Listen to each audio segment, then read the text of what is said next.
Agenda 89 સાથે હું છું હિના।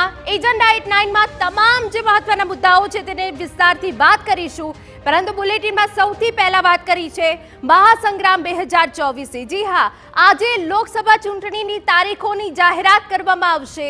વિગતો આપી દઈએ કે જ્યાં બપોરે 3 કલાકે કેન્દ્રીય ચૂંટણી પંચ તારીખો જાહેર કરશે। દેશમાં 6 થી 7 તબક્કામાં મતદાન થવાની શક્યતા છે।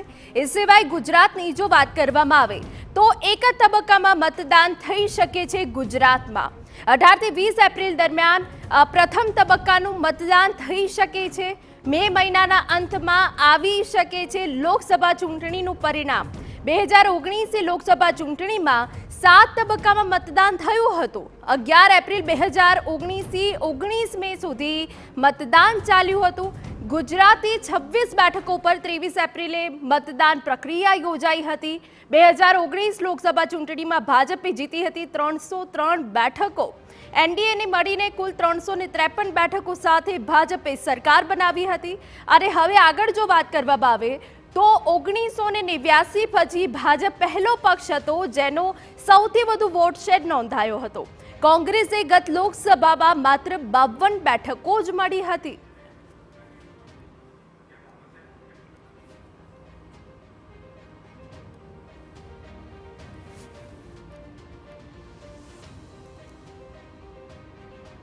તો જે રીતે આજે લોકસભા ચૂંટણીની તારીખો જાહેર થશે, બપોરે 3 કલાકે કેન્દ્રીય ચૂંટણી પંચ તારીખો જાહેર કરશે।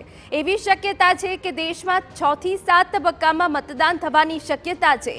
જો કે બપોર બાદ એ ચિત્ર પણ સ્પષ્ટ થઈ જશે।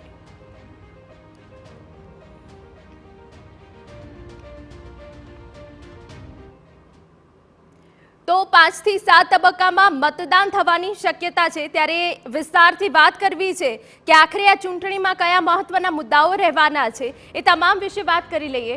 તો ચૂંટણીના મહત્વના મુદ્દાઓ પર જો વાત કરવામાં આવે તો અત્યાર સુધીની જે પણ ચૂંટણી યોજાઈ છે તેમાં મોદીની ગેરંટી સાથેની ચૂંટણી યોજવામાં આવી છે અને તે મુદ્દો મહત્વનો રહ્યો છે। જી હા, અને એ સિવાય આ જે મહાસંગ્રામના જે 2024ના મુદ્દાઓ છે તેમાં કેન્દ્ર સરકારે જે કામગીરી કરી છે, જેમાં CAA અમલી કરાયો છે, આ પણ ચૂંટણીના મહત્વના મુદ્દાઓ રહેવાના છે।